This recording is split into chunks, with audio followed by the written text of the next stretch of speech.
है। ये धर्म ही हमको पशु से भिन्न करता है। और यदि जीवन में धर्म नहीं है तो हमारे में पशु में कोई अंतर नहीं है। गोस्वामी तुलसीदास जी महाराज वर्ण पर प्रारंभ करके मानव शब्द पर मानस को पूर्ण करते हैं। पहले श्लोक में गणपति भगवान और सरस्वती मैया को साथ में वंदन करते हैं। क्यों? अभी अभी गणपति भगवान का उत्सव का समय निकला है। गणेश चतुर्थी अभी अभी हम लोगों ने गणेश जी को विदा किया है। गणपति भगवान विद्या बुद्धि के प्रदाता है, विवेक के प्रदाता है। और मां सरस्वती बोलने की कला प्रदान करती हैं। बोलने का ढंग आ जाए और विवेक ना हो तो मनुष्य अटपटा बोल जाए। और कितना भी विवेक क्यों ना हो, बोलने का ढंग ना हो तो उस ज्ञान का, उस विवेक का कोई अर्थ नहीं है।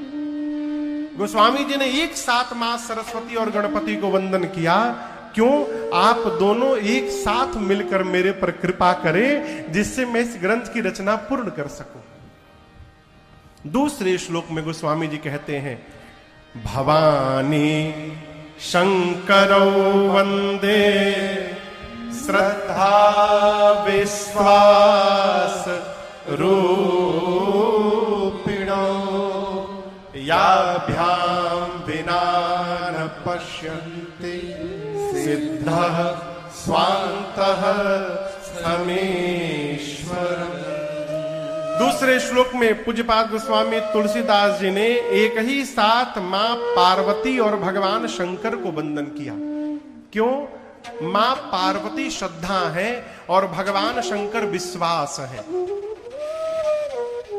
निवेदन करूं आपसे, भगवान शंकर श्री रामचरितमानस के प्रथम आचार्य हैं। श्री रामचरितमानस के प्रथम आचार्य कौन है? भगवान शंकर। और मां पार्वती के ही कृपा से भगवान शंकर के मुख से इस राम कथा गंगा का प्रवाह हुआ और जिसका लाभ आज भिलवाड़ा में बैठकर हम और आप उठा रहे हैं। ये मां भवानी की कृपा करुणा प्रसादी का परिणाम है। यदि मां पार्वती इस कथा को न पूछी होती तो न आज राजन बैठकर आपको सुना पाता और न आप बैठकर के यहां पर कथा को सुन पाते। गोस्वामी तुलसीदास जी ने मां और भगवान शंकर को वंदन किया। क्यों? मां श्रद्धा है और भगवान शंकर विश्वास है। जीवन में जब तक श्रद्धा और विश्वास का मिलन नहीं होगा तब तक वहां भगवान की कथा गंगा प्रवाहित ही नहीं हो सकती। आप देखिए भिलवाड़ा में क्या इतने लोग हैं? बस इतनी आबादी है भिलवाड़ा की, 5 लाख। 5 लाख की आबादी में आप इतने सारे लोग आए हैं। क्यों? आप आए नहीं हैं, आपके जीवन की श्रद्धा और भगवान की कथा के प्रति आपका विश्वास, ये श्रद्धा और विश्वास ही आपको घर से निकाल कर यहां बिठाया है, जिससे आपके मन में ये कथा गंगा बह रही है। जीवन में 3 वस्तुओं का अभाव हो जाए तो ये कथा समझ में नहीं आती। यहां पर तो हम चकाचक खूब दिव्य स्थान सरकार ने दिया है रहने के लिए, खूब बढ़िया जगह है। आनंद आ गया देख करके, खूब आनंद होगा 9 दिन है। कल्पना करिए यदि यहां पर कोई परिचित न होता तो होटल में रहना होता। यदि हम आते और कोई परिचित न हुआ, यहां पर 4-5 दिन रुकना हुआ, चाहे कितना भी दिन, कहां रहते? होटल में। होटल में कब तक रहते? कहिए, होटल में आप कब तक रह पाएंगे? पूछ रहा हूं।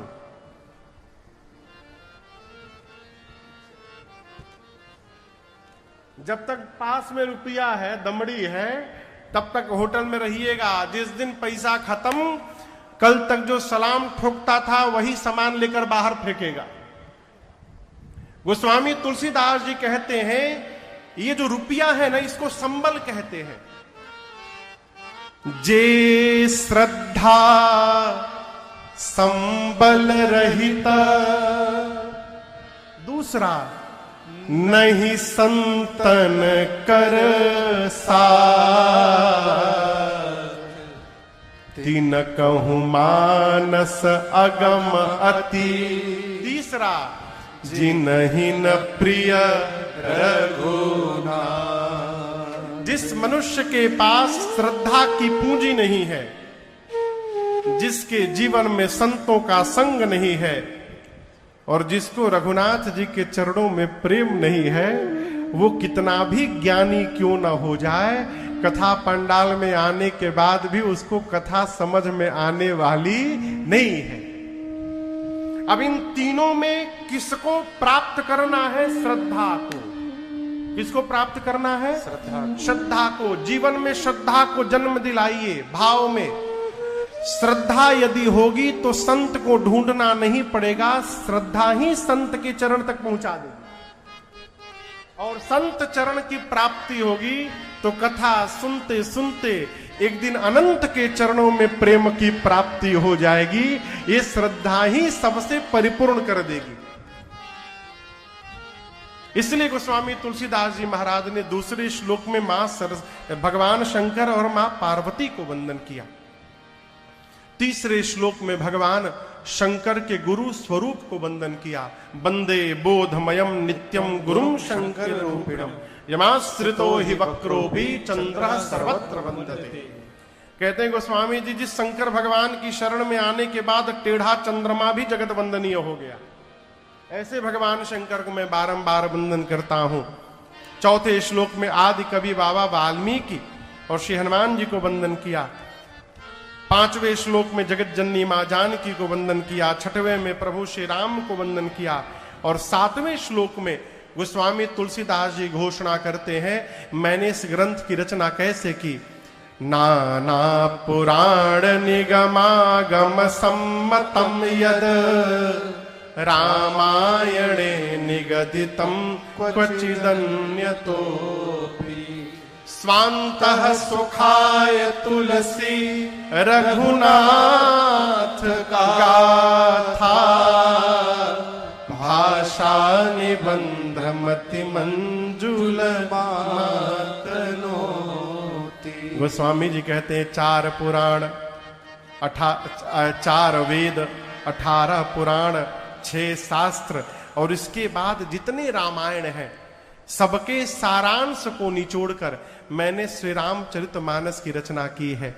कहने का अर्थ है,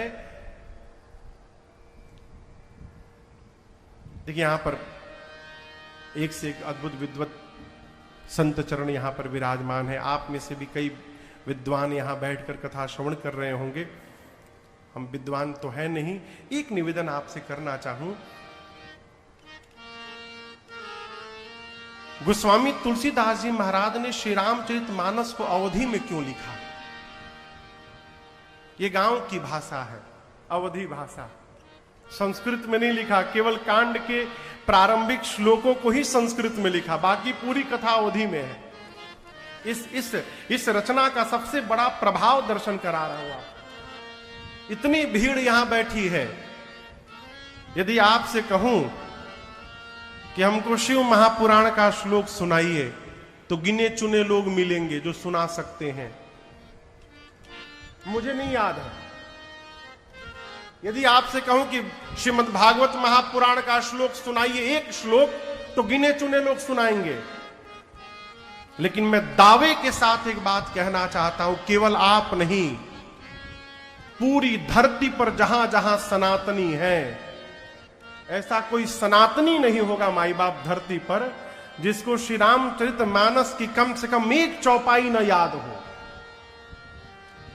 एक चौपाई कुछ नहीं गाएगा तो ये जरूर गाएगा, ए जी मंगल भावनाय अमंगल हारे, मंगल भावनाय अमंगल हारे, प्रभु सुत शरथ चिर बिहारी, प्रभु सुत शरथ चिर बिहारी।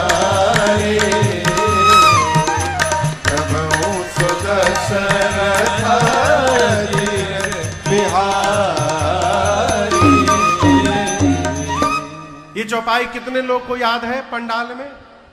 सबको याद है। और एक आनंद की बात बताऊं, ये तो चौपाई थी। श्री रामचरितमानस का एक दोहा कितने लोग को याद है? कम से कम एक दोहा।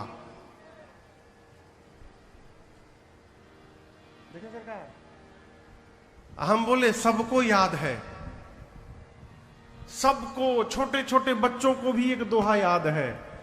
श्री गुरु चरण सरोज रज निज मन मुकुर सुधार, बरनौ रघुबर बिमल जस जो दायक फल चार। ये दोहा कितने लोगों को याद था? पहले हाथ क्यों नहीं उठाए? महाराज पता ही नहीं था ये रामचरितमानस का है। हम तो ये जानते थे कि श्री हनुमान चालीसा का दोहा है। नहीं, ये अयोध्या कांड का प्रथम दोहा है। यहीं से अयोध्या कांड की कथा प्रारंभ होती है। खोल के पढ़ेंगे तब न पता चलेगा।